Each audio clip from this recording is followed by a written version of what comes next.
Tonight, we begin with a development that U.S. officials, European allies, and intelligence analysts had anticipated, feared, and prepared for.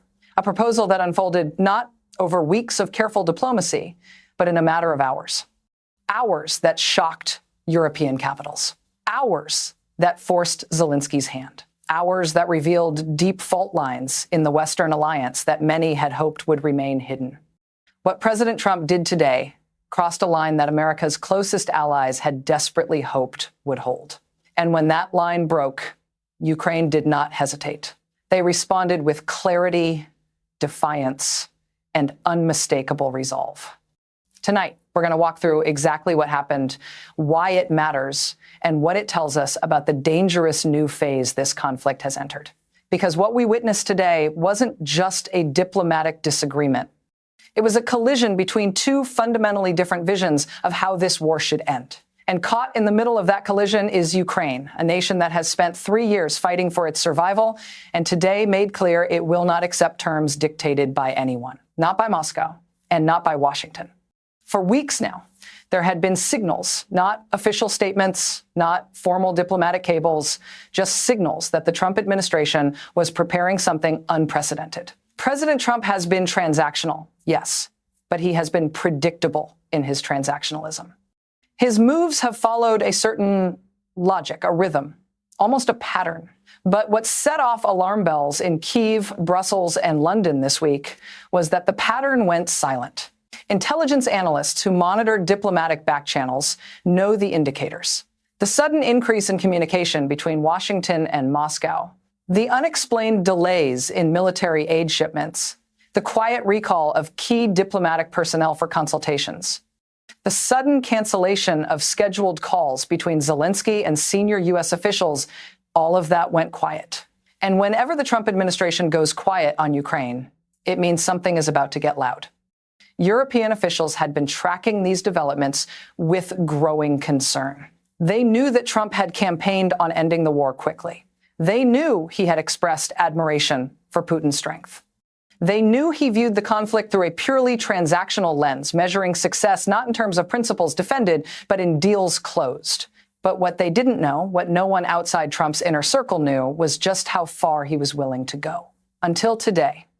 Today, they found out, and what they learned has fundamentally altered the calculus of this war. Early this morning, State Department sources detected what they described as unusual diplomatic activity, including back-channel communications between Washington and Moscow that had not been activated in over 18 months. These are the kinds of channels that American presidents only use when they are signaling something very specific. A major policy shift, a willingness to negotiate, or an ultimatum.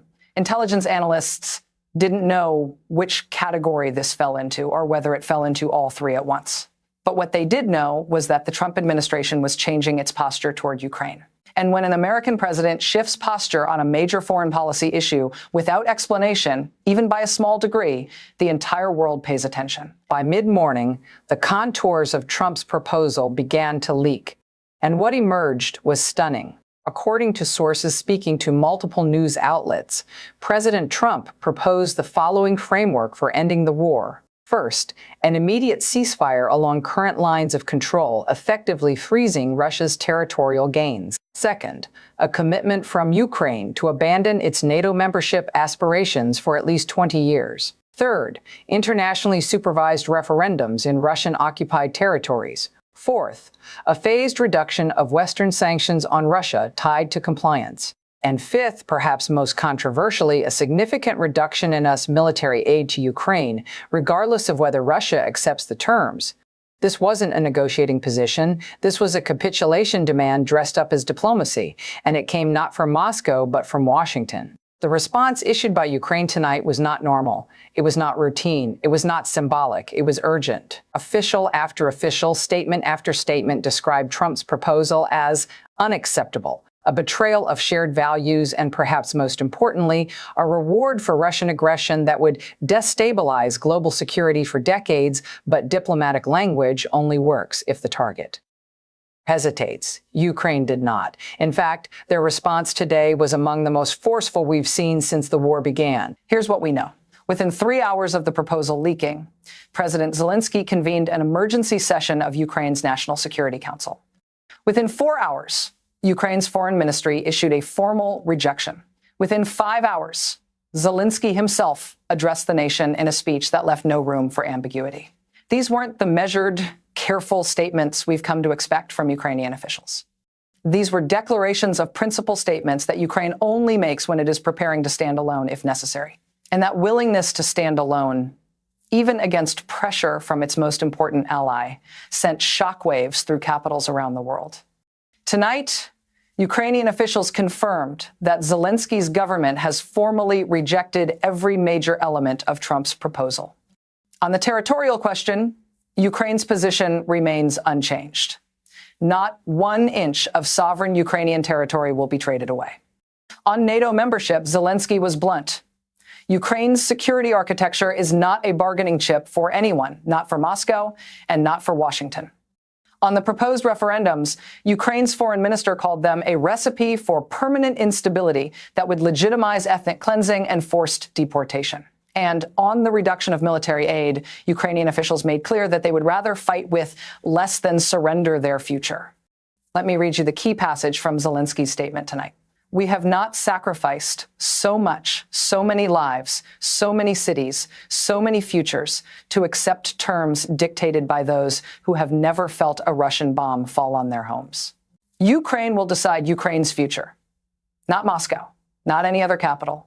Ukraine. That is not the language of a nation preparing to negotiate. That is the language of a nation preparing to endure. And it represents a fundamental break with the assumption held by many in Washington that Ukraine would ultimately accept whatever terms its patrons dictated. Today, Ukraine made clear that assumption was wrong. They didn't accept the territorial concessions. They didn't accept the NATO restrictions. They didn't accept the legitimization of Russian occupation. They rejected it all. And they did so knowing full well what it might cost them. And here's where the story becomes even more significant. Intelligence analysts now believe that Putin's latest demands, the heavy airstrikes we've seen over the past 72 hours, were designed to test the cohesion of Western support after Trump's election. Putin wanted to see whether Washington would pressure Kyiv to accept unfavorable terms. But instead, the opposite happened. Ukraine didn't capitulate under the combined pressure of Russian bombs and American proposals. They issued a rejection that was so swift, so unambiguous, that even the Kremlin noticed. You don't get Moscow's attention easily. But today, Kyiv did. Senior European diplomats speaking with journalists under anonymity described Putin's strategy as coercive diplomacy, a way to force Ukraine into accepting terms before the battlefield situation could shift. But Ukraine proved today that they remain both capable and willing to resist. Their rejection was not only immediate, it was coordinated so precisely that European allies issued supporting statements within hours. That coordination matters because it shows that Ukraine is not isolated. It shows that Zelensky is not simply reacting. He is leading. He is shaping the diplomatic landscape even as his country absorbs devastating attacks. And that leadership in the face of pressure from both enemies and allies is what makes this moment so historically significant. As reports continued coming in throughout the evening, we learned more about the scale of both Russia's attacks and Ukraine's response. On the military front, Russian forces launched over 150 missiles and drones at Ukrainian infrastructure overnight. Ukrainian air defenses intercepted approximately 70% of incoming projectiles. At least 12 civilians were killed, including 3 children in Kyiv. Critical energy infrastructure in 4 oblasts sustained significant damage. On the diplomatic front, France issued a statement supporting Ukraine's right to determine its own future. Germany called an emergency EU foreign ministers meeting for tomorrow. Poland announced it would increase bilateral military support regardless of U.S. policy. The United Kingdom reaffirmed its commitment to Ukrainian security way. This wasn't just Ukraine standing alone. This wasn't just a rejection of Trump's terms. This was a realignment. This was a signal that the European commitment to Ukraine may now operate on a separate track from American policy. And that separation is the one thing Putin has struggled to achieve since the war began. For every attempt he has made to divide the Western alliance, Ukraine and its European partners have countered with something that reinforced their unity. Today was no exception. Remember, Putin thought the West would lose interest after a few months. He thought Ukraine would collapse without American support. He thought Trump's return to power would hand him a victory he couldn't win on the battlefield. But tonight, the exact opposite is happening. Ukraine is more defiant than ever. Europe is more unified than expected. And even within the United States, Trump's proposal is facing significant pushback from members of his own party. Senator Lindsey Graham, hardly a critic of the president, called the proposal deeply concerning. Former National Security Advisor H.R. McMaster said it would embolden aggressors worldwide. And a bipartisan group of senators released a statement tonight reaffirming congressional support for Ukraine, regardless of executive branch policy. This is not the reaction Putin expected. This is not the isolation he hoped for. And this is certainly not the capitulation he demanded. What makes this moment so dangerous and so consequential is that Putin's latest move happened at a time when he is under enormous internal pressure. Hardliners in the Kremlin want a decisive military victory. Oligarchs want sanctions relief and access to frozen assets. Military commanders want more troops and resources. And ordinary Russians, increasingly feeling the economic strain, want the war to end one way or another. Putin is balancing these demands while simultaneously managing battlefield setbacks that have eroded his credibility. And when leaders in that position make sudden moves, they're not doing it from strength. They're doing it from pressure. They're doing it from vulnerability. The massive airstrikes we saw this week weren't signs of Russian confidence. They were signs of Russian desperation, an attempt to force a resolution before the ground shifts further. And Trump's proposal, whether intentionally or not, played directly into that strategy. It signaled to Putin that Washington might be willing to deliver what Russian missiles could not, Ukrainian capitulation. But today, Ukraine took that option off the table, and in doing so, they may have changed the trajectory of this war. The formal response from the State Department, now distributed to all U.S. embassies, was carefully worded but unmistakable. Officials acknowledged that the United States supports a negotiated end to the conflict, but they also stated that any resolution must be consistent with Ukrainian sovereignty and territorial integrity. That is diplomatic language for, we hear the criticism and we're trying to walk this back. You don't usually hear that kind of hedging from an administration that just made a major policy announcement unless something serious has gone wrong. And tonight, something serious has gone wrong for the White House. The proposal that was supposed to demonstrate American leadership has instead demonstrated American division. The offer that was supposed to pressure Ukraine has instead unified Ukraine's supporters.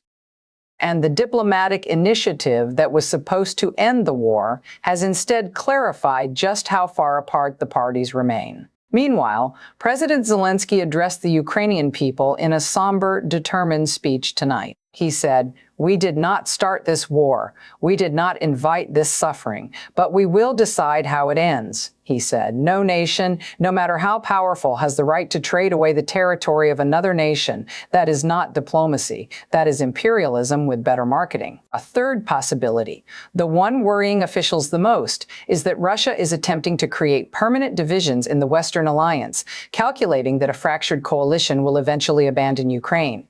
But today, Ukraine took that card off the table. They didn't equivocate. They didn't ask for more time. They didn't signal willingness to negotiate on Russia's terms. They rejected the proposal outright. And in doing so, they made clear that Russian strategy cannot count on Ukrainian exhaustion or Western betrayal. What we're watching now is a test of resolve. Russia wants to see whether Ukraine can be pressured into accepting permanent losses. Ukraine wants to show that its sovereignty is not negotiable. European allies want to prevent the collapse of the security order they built since World War II, and the United States, now divided between an administration seeking quick deals and a Congress committed to Ukrainian support, wants to prevent a catastrophic failure that would embolden adversaries worldwide. These objectives don't easily align, and how they're reconciled in the coming weeks will shape not just Ukraine's future, but the future of international order itself. Tonight, we've heard from intelligence officials who are now monitoring Russian military movements with heightened attention. They say Russian forces are repositioning in ways that suggest preparation for offensive operations. They say communication intercepts indicate Kremlin frustration with Ukraine's rejection. And they say Putin's decision to escalate airstrikes is likely part of a broader coercion strategy intended to break Ukrainian morale before diplomatic options close. But Ukraine is not breaking. In fact, Ukraine is consolidating. Their response today, swift, coordinated, and unequivocal, sent a message to Moscow that pressure tactics will not produce capitulation. And it sent a message to Washington that alliance does not mean subservience.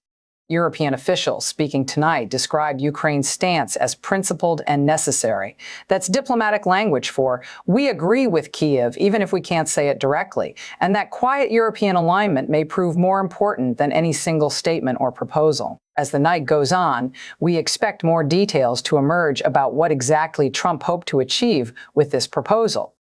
Was it a genuine attempt at peacemaking?